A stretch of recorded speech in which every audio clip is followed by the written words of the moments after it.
Bom dia, eu sou Vinícius Caseira, esse é o Cinema Aqui. Como é época de Halloween, hoje é dia de vídeo especial, onde eu vou falar sobre meus 3 diretores preferidos do terror na atualidade. A ideia é simples, na falta de um filme de terror para eu comentar, corri para esse tema, já que Dia das Bruxas é época de ver filme de terror. E já logo de cara eu vou deixar claro algumas regras que eu segui para conseguir chegar em uma lista de somente 3 nomes. A primeira das regras era que a pessoa tivesse feito filmes de terror. A segunda era que tivesse feito mais de um. A terceira é que seus filmes estivessem concentrados nos últimos 20 anos.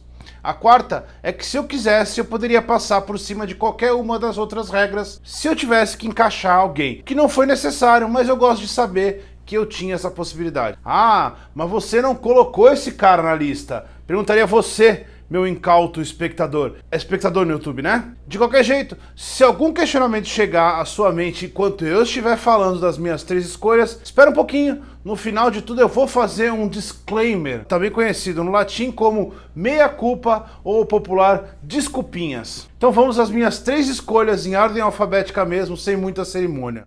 A primeira delas é o Ari Aster, o cineasta nova-iorquino, estreou na 7ª Arte em 2011 com o curta The Strange Thing About the Johnsons, que foi seu trabalho de conclusão de curso e viralizou por um tempo na internet. Mas estamos falando de 2011 e ninguém mais lembra disso. Aster ficou realmente famoso quando a produtora A24 acreditou num projeto dele chamado Hereditário, que foi lançado em 2018 e se tornou um dos maiores sucessos daquele ano, mesmo sendo um terrorzão bem puro. Um ano depois ele estreou Midsommar, O Mal Não Espera a Noite, e realmente deixou claro que estava no gênero para ficar. O que talvez seja mais interessante na pequena carreira do Aster seja justamente essa ideia de contraponto. Hereditário não tem nada de Midsommar e vice-versa. Pelo menos não no quesito visual, o que parece ser uma espécie de desafio em ambos os casos. Em outro ponto extremamente importante dos filmes do Aster é essa impressão de que ele está mais preocupado com seus personagens do que só com os sustos. Hereditário é uma história sobre aquela família e de como eles lidam com a perda e com uma espécie de legado. Midsommar acompanha essa jovem que vem de um trauma gigante e de como ela lida com a relação dela com o namorado, que não é muito simples. Nos dois casos, o Aster trabalha todo esse cenário antes de quebrar qualquer tipo de expectativa e enfiar o espectador em algum lugar profundamente pesado, herético e dark. Dark mesmo, que eu não acho que tem uma tradução para o português, porque não é simplesmente escuro, é dark mesmo. Daqueles que te fazem ter vontade de ir dormir em posição fetal, tentando esquecer aquelas cenas. E ele faz isso dentro de um cenário realista, como se quebrasse as suspensões de descrença aos poucos. E se você não sabe o que é suspensão de descrença, pode pedir aqui nos comentários que depois eu faço um vídeo só sobre isso. Mas agora é hora da segunda escolha. Passando para minha segunda escolha, o tremendamente subvalorizado Mike Flanagan, que nasceu em Salem, Massachusetts, que nasceu em Salem, Massachusetts, mas diferente das minhas outras 2 escolhas, é quem menos parece interessado em bruxas, paganismos e afins. Flanagan tá interessado em terror mesmo, daquele que todo mundo identifica logo de cara. O Flanagan foi descoberto pelo gênero através do curta Oculus Chapter 3, The Man with the Plan. A ideia dele era que esse trabalho iria servir de cartão de visita e o resto da história um dia seria contado. Demorou um pouco, mais de 6 anos, e ele voltou ao tema em O Espelho. Mas antes disso ele fez Absentia, que foi realmente sua entrada no cinema propriamente dito. Absentia foi bancado com um Kickstarter, custou $700 mil, foi filmado no próprio apartamento do Mike Flanagan, foi direto para o vídeo, o filme é de 2011 e nessa época ainda tinha esse negócio de direto para as locadoras, e depois de tudo isso, ele ainda virou um sucesso na Netflix. De lá pra cá, Flanagan vem fazendo um monte de filmes de terror cheio de personalidade, mesmo em meio a temas tremendamente sem novidade. Monstros dentro dos armários da vida, maldições, assassinos, psicopatas, enfim, tudo aquilo que o gênero tem de sobra, mas com o Flanagan sempre entregando algo a mais. Seus filmes são sobre os personagens nessas situações, nunca sobre as situações. E a fragilidade deles é sempre algo que atrai toda a atenção. Você teme pelos personagens do Flanagan, já que você se identifica com eles e porque geralmente o mal é muito maior que eles, que é praticamente o que define o terror como terror. Em 2017 ele voltou para a Netflix para aproveitar essa nova onda de adaptações de Stephen King e comandou Jogo Perigoso, uma daquelas histórias que quem leu sabe que não tem cara de que vai se tornar um filme, mas que na mão de um diretor como o Flanagan se torna uma experiência tensa e desesperadora. Um ano depois, o Flanagan dirigiu a incrível série Maldição na Residência Hill, também na Netflix, e que prova que é mais que possível fazer uma boa série de terror de verdade, bem diferente daquela outra lá que tem horror no nome, mas todo mundo sabe que é só pra quem não gosta de terror. Voltando ao Stephen King, o Mike Flanagan então foi dirigir Doutor Sono e mostrou mais uma vez que é um diretor que sabe muito bem o que fazer com algum dos temores clássicos do gênero e consegue fazer isso com filmes humanos, empolgantes e muito assustadores. Doutor Sono, infelizmente, não foi um sucesso nos cinemas, o que levou muita gente a ignorar o filme. Mas acredite, a gente está falando de um dos grandes filmes de terror dos últimos anos e também de uns diretores de terror que infelizmente ainda é esquecido e que precisa ser descoberto.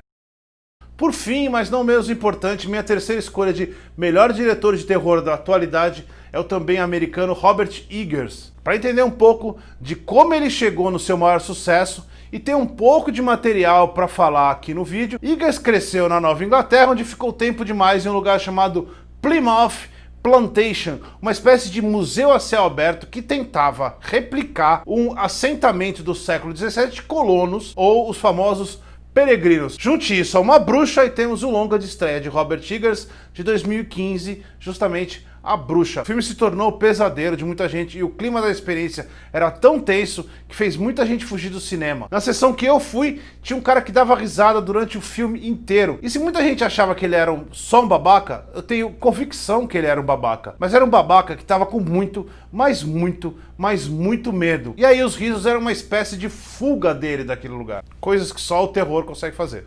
Depois do sucesso de A Bruxa, Eggers embarcou no esquisitíssimo O Farol, com William Dafoe e com Robert Pattinson, os dois presos em um farol, delirando diante da solidão e mergulhando nessa completa maluquice. Eggers é então o cara do pesadelo. Seus filmes parecem saídos de uma noite mal dormida, mas estão sempre presos a esses medos primitivos que parecem movidos por uma maldade sobrenatural que fica apenas rodeando os humanos, e esses humanos é que são os verdadeiros vilões da história. Além disso, são filmes lindos, cheios de personalidade visual, e como cada um dos filmes tem um diretor de fotografia diferente, a gente acaba tendo certeza que essa plasticidade vem do próprio Eggers. Dos três, talvez o Robert Eggers seja quem mais vai logo ser reconhecido pelo grande público como um diretor incrível, muito provavelmente porque seu estilo visual é realmente impressionante e acaba sendo sempre celebrado fora dos círculos do gênero. Então vamos lá, anote aí os três nomes: Ari Aster,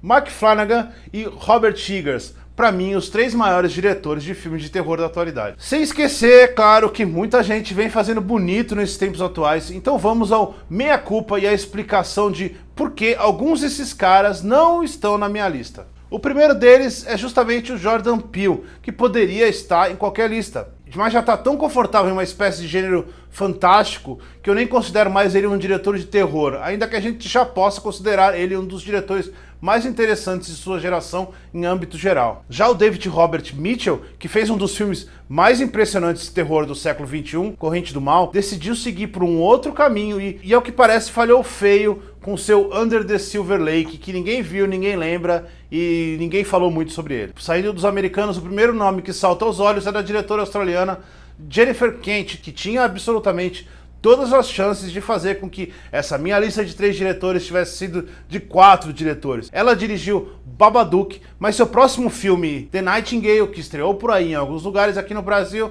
só vai chegar em dezembro de 2021. E como eu não vi, por mais que tenha todo mundo falado muito bem dele, eu não poderia colocar ela na minha lista. Também tem o malaio James Wan, que por mais que tenha mudado a história do cinema com Jogos Mortais e tenha engatilhado logo na sequência os incríveis Invocação do Mal e Sobrenatural, já desistiu dessa vida de terror e faz tempo que tá por aí com Velozes e Furiosos, Aquaman e, sei lá, um monte de outra coisa gigantesca.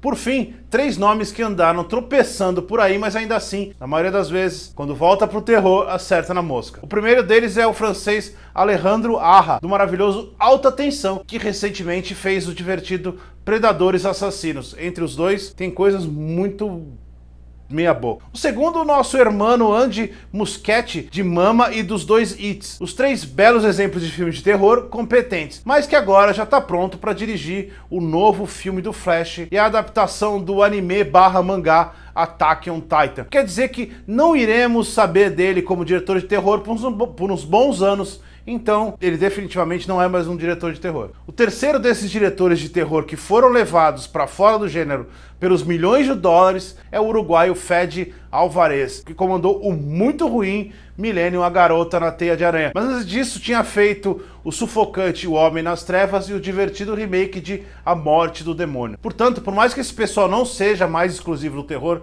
são ótimas opções para todo mundo que gosta de terror e, consequentemente, todas ótimas opções para uma sessão de cinema durante o Halloween. Por aqui, continuamos esperando um novo Halloween para a gente ter uma desculpa para ficar o mês inteiro falando de filmes de terror. Os vídeos anteriores a gente vai colocar aqui na descrição já um monte de links desse monte de filmes que eu citei.